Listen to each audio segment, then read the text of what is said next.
নমস্কার, আমি স্বস্তিকা বলছি ট্রু নিউজ বাংলা থেকে। আপনি এখন প্রতিদিন ভোট প্রচারে বেরোচ্ছেন, সকাল হুম। বিকেল করে। ফিট থাকছেন কি করে? এই রোদের মধ্যে প্রতিদিন ভোট প্রচারে বেরিয়ে ফিট কি করে থাকছেন? সেটা একটা ইন্টারেস্টিং ব্যাপার।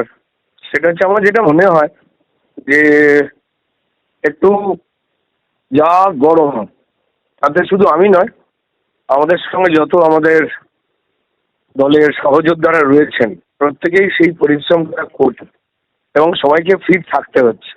একটু বেশি করে জল খাওয়া দরকার, কারণ ঘাম হচ্ছে প্রচুর, মানুষের কাছে পৌঁছতে হবে। তারা নানান অভাব অভিযোগ, শিবপুরে দীর্ঘদিন ধরে আহ, যা যা অব্যবস্থা রয়েছে, নাগরিক পরিষেবা পুরোটাই বন্ধ রয়েছে, তো তারা সেটা নিয়ে জানাতে আসছেন। তারা আমাকে বা ভারতীয় জনতা পার্টির যারা কর্মী, তাদের মন খুলে অনেক কথা বলছেন, তাদের যন্ত্রণার কথা।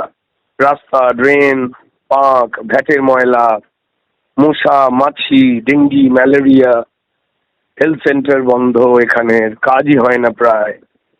কর্পোরেশন 2018 সাল থেকে বন্ধ। এই এত যে যন্ত্রণার কথা মানুষ বেরিয়ে এসে আমাদের বলছেন, বিজেপিকে বলছে, তার দ্বারা তারা বার্তা দিচ্ছেন যে যাদের উপর 15 বছর ভরসা করেছিলাম, তারা আমাদের ফিট রাখেনি নাগরিক হিসেবে।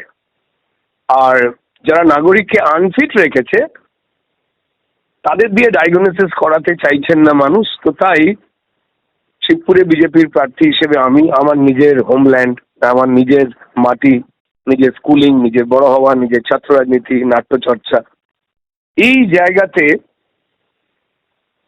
তারা খুশি এবং তারা প্রচুর কথা জানাচ্ছেন। এবার যত মানুষের সঙ্গে কথা বলতে হয় রোদ্দুরে দাঁড়িয়ে, তত বেশি করেই তো ডেফিনেটলি যা চরম একটা রোদ, সে যে দলেরই কর্মীরা বেরোন না কেন, তাদের তো এটা ফেস করতে হচ্ছে। প্রচুর জল খাওয়াটা দরকার, আর ইলেকট্রলের জল এটা খুব ইম্পর্টেন্ট। শুধুমাত্র গ্লুকোজ দিয়ে হয় না, ওআরএস খেতে হচ্ছে। তবে আমি প্রায় টানা 1 মাস ধরে এই কাজ করছি, সকাল থেকে রাত্রির জুড়ে, সারাক্ষণ। মানে সকালবেলা রেগুলার প্রায় 9টা থেকে দুপুর 2টো অব্দি রোদ্দুরে, আবার 2-1 ঘন্টা খাওয়া দাওয়া স্নানের জন্য রেস্ট, আবার বিকালবেলা 4টে-5টা থেকে রাত্রিবেলা 8টা অবধি, তারপর আবার স্ট্রিট কর্নার, সেখানে গিয়ে কথা বলা। বা প্রচুর মানুষ আসছেন। ওষুধ একটাই, যেটা মনে হয় যে আহ, নিজের মনকে শরীরের সঙ্গে কোথাও একটা বন্ধুত্ব করাতে হয়, এবং সেই ক্ষেত্রে শরীরকে যদি একটু আমরা সাহায্য করি, মানে রিচ খাবার একদম না খাওয়া, ডাল, ভাত, একটা মাছ ভাজা বা ঝোল এবং টক দই, বিরাট গুরুত্বপূর্ণ দামি জিনিস সেগুলো তো নয়। যতটা পারা যায় যদি সেদিকে যাওয়া যায়, অন্তত আমি যে রেজাল্টটা পেয়েছি, আমার বাড়ির অধিকাংশ মানুষ যেমন শিক্ষক ছিলেন, ডাক্তার আছেন, তো ছোটবেলা থেকে এগুলো শুনেছি এবং দেখতে পাচ্ছি যে এগুলোতে ফল ভোগ করছি। তবে ওই টানা যে কদিন গেছে, সেখানে কোথাও 1-8টা দিন রেস্ট নেওয়া উচিত। তার কারণ বাকি যুদ্ধ সামনেই, আমাদের 29 তারিখে শিবপুরের ভোট। তো ফলত সেই প্ল্যানিংও রয়েছে যে একদিন একটু রেস্ট নেওয়া উচিত, নাহলে বাকি বড় যুদ্ধের জন্য শারীরিক প্রস্তুতি যা থাকে, মানসিক প্রস্তুতি যা থাকে, সেটা নেওয়া যায় না। শিবপুর আপনার হোমল্যান্ড, শিবপুরের বাবাই হিসেবে ব্যাপক সাড়া পাচ্ছেন। তো সেখানে 29 তারিখে সেটা কি ভোটে পরিণত হবেই? সেরম বার্তা তো মানুষ দেবেন। মানুষ দেখবেন যে তাদের নাগরিক সম্মান কারা দেয়নি, তাদেরই ট্যাক্সের টাকা, তাদেরই কষ্টের টাকা। শাসক দলের, তৃণমূলের এমএলএ, এমপি, মন্ত্রী, কাউন্সিলর 1 বছর, 2 বছর, 3 বছর নয়, 15টা বছর ধরে হচ্ছে হবে হবে করে কাদের ভোট নিয়ে কাদের প্রতারণাটা করলেন, এগুলো তো করা যেতেই পারত। এই যে যন্ত্রণা, সেখান থেকেই তো মানুষ তাদের অবিশ্বাস করেছেন, এবং এই অবিশ্বাস তৈরি হওয়া যে এরা করবে না, এদের কাজ হচ্ছে মানবিকতার বাইরে গিয়ে কোনো কাজ করা, সুস্থতার কোনো কাজ এরা করবেন না। তো তাই খুব স্বাভাবিক কারণেই যারা মানবতা প্রেমী নাগরিক রয়েছেন, যারা সুস্থতা পছন্দ করেন, স্বচ্ছতা পছন্দ করেন, তাদের জীবন যেভাবে তৃণমূল অস্বচ্ছ করেছে, যন্ত্রণায় ঢুকিয়েছে, তারা কি সেটাকে কখনো ওয়েলকাম করতে চাইবেন? একদমই চাইবেন না। তাই তো তারা বেরিয়ে এসে ভারতীয় জনতা পার্টির যারা কার্যকর্তা রয়েছেন, লোকজন রয়েছেন, তাদের সঙ্গে কথা বলেছেন। তো একদম নিদান তাদের কাছেই। তারা জানেন যে এই মাটিতেই আমার বেড়ে ওঠা। আজ আমার যতটুকু সম্মান, পরিচয়, পরিচিতি, সেটা তো এই মাটি থেকে পাওয়ার শিক্ষা নিয়ে। আমার নিজের এখানে হাওড়ার শিবপুরে জগাছায় বাড়ি রয়েছে, ঠিক আছে। এবার বাস সেখান থেকেই আশপাশের লোকজন যারা প্রতিবেশী রয়েছে, তারা নিজেরাই তাদের আত্মীয় স্বজন, বন্ধু বান্ধব, তাদের সঙ্গে কথা বলছেন যে কি করে শিবপুরটাকে ঠিক করা যায়, রুদ্রনীলকে জেতালে কি কি প্ল্যান তারাই তুলে দিচ্ছেন আমায়। এইগুলো করতে হবে। জানিস, আমাদের এখানে লেভেল ক্রসিং অনেকক্ষণ পড়ে থাকে, মানুষের দুর্ভোগ হয়। একটু রেলের সঙ্গে কথাবার্তা বলে যদি সাবওয়ে বা যদি ওভারব্রিজ করা যায়, যা 15 বছর ধরে এরা কিছুই করে দিল না ফাইনালি, এইটা দেখিস, নাহলে দুর্ঘটনা ঘটে। এইটাই তো এক্সচেঞ্জ। তো যারা চাইছেন ভারতীয় জনতা পার্টিকে শিবপুরে জয়ী করতে, তারাই তো বলতে পারবেন যে কত ভোটে তারা, যারা তাদের সঙ্গে প্রতারণা করেছেন তৃণমূল, তাদের কত ভোটে পরাজিত করবেন। এটা মানুষের সিদ্ধান্ত। 2021 সালে এখানে 2,38,000 ভোটার ছিল। বর্তমানে এসআইআর ড্রাফট রোলে 32,651 নাম কম রয়েছে। এতে কি নির্বাচনে প্রভাব পড়বে? দেখুন, এটা আমার কাছে খুব একটা বেশি গুরুত্বপূর্ণ নয়। আপনারা সবাই জানেন যে মমতা বন্দ্যোপাধ্যায় বা তৃণমূল দল এই এসআইআর আটকাতে গিয়েছিল, যা ভারতবর্ষের কোনো মুখ্যমন্ত্রী, কোনো রাজনৈতিক দল এইভাবে যে মৃতদেহরা যারা মারা গেছেন তাদেরকে দিয়ে ভোট করাবই, তাদের দিয়ে ভোট দেওয়াবই তৃণমূল দলে, এইটা কেটে গেলে আমরা হেরে যাব।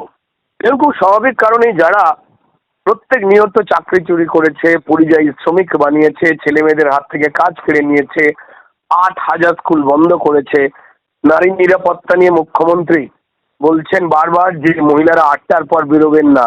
একবারও তিনি ক্রিমিনালদের ধরা, যারা 8টার পর মায়েরা বোনেরা বেরোলে তাদের ক্ষতি করবার জন্য বসে আছেন, তিনি তাদের ধরেননি। বা পুলিশ মন্ত্রী হয়েও মমতা বন্দ্যোপাধ্যায় একবারও কখনো পুলিশকে সেই ইনস্ট্রাকশন দেয়নি যাতে মেয়েরা রাস্তায় 8টার পর বেরোতে পারে, তার বন্দোবস্ত করুন, হুইচ ইজ আনফর্চুনেট। তো এই যে সিস্টেম, এখান থেকেই তো মানুষ বদলটা চাইছেন। শুধু এটা হাওড়া শিবপুর নয়, সমগ্র পশ্চিমবঙ্গেই একই রকম চিত্র। ফলত তৃণমূল মানুষের কাছে গিয়ে স্পষ্ট করে বলতে পারছেন না যে তাদের কেন ভোট দেবেন। মানুষকে তারা কি বলবেন? যাতে আবার চাকরি চুরি করতে পারি, ছেলেপুলেগুলোকে বেকার বানাতে পারি, পরিযায়ী বানাতে পারি, শ্রমিকদের এখান থেকে পাঠিয়ে দিতে পারি ভিন রাজ্যে, যাতে শিল্প, স্কুল, কলেজ, স্বাস্থ্য পরিষেবা বেহাল করে দিতে পারি, তাই আমাদের ভোট দিন। তারা বলতে পারছে না, দে আর কনফিউজ। তাই অসংযত কথাবার্তা বলছেন সম্মানীয় মুখ্যমন্ত্রী বা তৃণমূল নেত্রী, অযৌক্তিক কথাবার্তা বলছেন এবং মিথ্যে বলে মানুষকে শেষ মুহূর্তে প্রভাবিত করবার চেষ্টা করছেন। শিবপুরে প্রায় 3.92% তফসিলি জাতি রয়েছে। আপনি জিতলে তাদের জন্য কি করবেন? দেখুন, তপশিলি জাতি উপজাতি যারা রয়েছেন তাদের জন্য গভর্নমেন্টের প্রচুর স্কিমস রয়েছে। অর্থাৎ যাদের পিছিয়ে পড়া তাদেরকে তুলে আনবার জন্য নানান সরকারি স্কিম রয়েছে, যেগুলো এই তৃণমূলের গভর্নমেন্ট সেটা এমন জড়িয়ে পিছিয়ে দিয়েছিল। আপনারা জানেন যে ওবিসি, এসসি এসটি তালিকায় এমন এমন কাণ্ড কারখানা করেছিল, ভুলভাল সার্টিফিকেট ইস্যু করেছিল এবং হাইকোর্ট থেকে এই সমস্ত কিছুকেই নাকচ করে দেওয়া হয়েছিল। যারা মুসলমান ধর্মের মানুষ তাদের 90%কে জোর করে ঘুরিয়ে পেঁচিয়ে এদিকে ঢুকিয়ে দেওয়া হয়েছিল। কে হিন্দু কে মুসলমান এটা ম্যাটার নয়। আমার দেশের নিয়ম অনুযায়ী যারাই এই কাস্ট সার্টিফিকেট পাওয়ার যোগ্য, সেটাই হওয়া উচিত ছিল। কিন্তু ঘুর পথে চাকরি বাকরির ক্ষেত্রে আবার যাতে অর্থনৈতিক অন্যায় করা যায়, যোগ্যদের থেকে অযোগ্যদের ওপরে বিরাট প্রেম এই তৃণমূলে, অর্থাৎ যারা ভেজাল, এবং কারণ সেখান থেকে পয়সা তুলতে পারে তারা। তো তারা যেগুলো করেছিলেন তাতে পুরো পরিষেবা বন্ধ হয়ে গেছে, বিভ্রান্ত হয়ে রয়েছেন তপশিলি জাতি উপজাতির মানুষজন। তাদের জন্য শুধুমাত্র স্টেট নয়, সরকার পাল্টালেই স্টেট গভর্নমেন্টের যত স্কিম সহজে যাতে তাদের কাছে চলে আসতে পারে। নাম্বার 2, তার সঙ্গে সঙ্গে কেন্দ্র সরকারের নানান ধরনের যে স্কিমস রয়েছে, যেগুলো স্টেট গভর্নমেন্ট কিছুতেই, নানাবিধ স্কিম শুধুমাত্র তপশিলি জাতি উপজাতির নয়, সাধারণ মানুষের জন্য যা এখানে চালু করতে দেন না। বহু স্কিম আছে। তিনি মনে করেন যে এই মানুষের ট্যাক্সের টাকা যদি কেন্দ্র থেকে এসে মানুষের জন্যই খরচ হয়ে যায়, তো তাহলে রাজ্য সরকার যে কিছুই করছে না, আসলে সবটাই যে কেন্দ্র দেয়, এটা করলে তো আমাদের উপর মানুষের আস্থা ভেঙে যাবে। তাই মিথ্যে বলো বা ওই স্কিমগুলোকে আটকাও। তারা এটা করে মানুষের ক্ষতি করেছেন। আজকে মানুষ জেনে গেছে যে মমতা বন্দ্যোপাধ্যায় যে ভান্ডার দিতেন, যা 1,500 টাকা, সেটাও সেন্ট্রাল গভর্নমেন্টের নানাবিধ স্কিমের ঘুরিয়ে আনা টাকা। কারণ এই রাজ্যে শিল্প নেই, বাণিজ্য নেই, রোজগারও নেই। আর শিবপুরে খুবই অল্প সংখ্যক সংখ্যালঘু রয়েছে, তাহলে যাদের নাম বাদ পড়েছে তারা অবৈধ বাংলাদেশি অনুপ্রবেশকারী নয়। এই বিষয়ে আপনার মতামত কি? দেখুন, নাম শুধুমাত্র যে বাংলাদেশি অনুপ্রবেশকারী তাদেরই যে বাদ গেছে এমনটা তো নয়। এমনটা তো নির্বাচন কমিশন বলেছেন কি? বলেননি। প্রচুর মৃত ব্যক্তি যারা বছরের পর বছর মারা যাওয়ার পরেও তৃণমূলকে ভোট দিয়ে যাচ্ছিল, যাদেরকে দেশ বিস্মিত হয়েছিল, সেই নামগুলোও কাটা গেছে। ঠিক আছে, এবার নির্বাচন কমিশনের সমস্ত কাজের ওপরে কড়া নজরদারি বা তদারকি রেখেছেন সম্মানীয় সুপ্রিম কোর্ট। হ্যাঁ, তারা জুডিশিয়াল অফিসার দিয়েছেন, অর্থাৎ যারা বিচারপতি, তারা এখন ঠিক করেছেন যে কারা ভোটার হিসেবে যোগ্য এবং ভোটার হিসেবে নয়। আপনি বা আমি যদি ট্রেনে উঠি, মান্থলি যদি নিয়ে যেতে ভুলে যাই, মান্থলির জায়গায় ভুল কাগজ নিয়ে আসি, আমি কি ট্রেনে চড়তে পারবো না? পেরেছি। আমি যদি ড্রাইভিং লাইসেন্সের জায়গায় পকেটে বাইক নিয়ে বেরিয়েছি, অন্য কাগজ নিয়ে যাই, সেটা কি আমার আরো সতর্কতার প্রয়োজন ছিল না? অবশ্যই ছিল। তো পুরো ব্যাপারটারই নজরদারি। এখানে হিন্দু মুসলমান কোনো ফ্যাক্টর নয়। ফ্যাক্টর হয়েছে যে যাদের দুর্বলতা হয়েছে, যাদের ক্ষেত্রে নাম বাদ গেছে, সেই বিষয়ে যথেষ্ট রকম দায়িত্বশীল ভূমিকা পালন করছেন দেশের সর্বোচ্চ সুপ্রিম কোর্ট।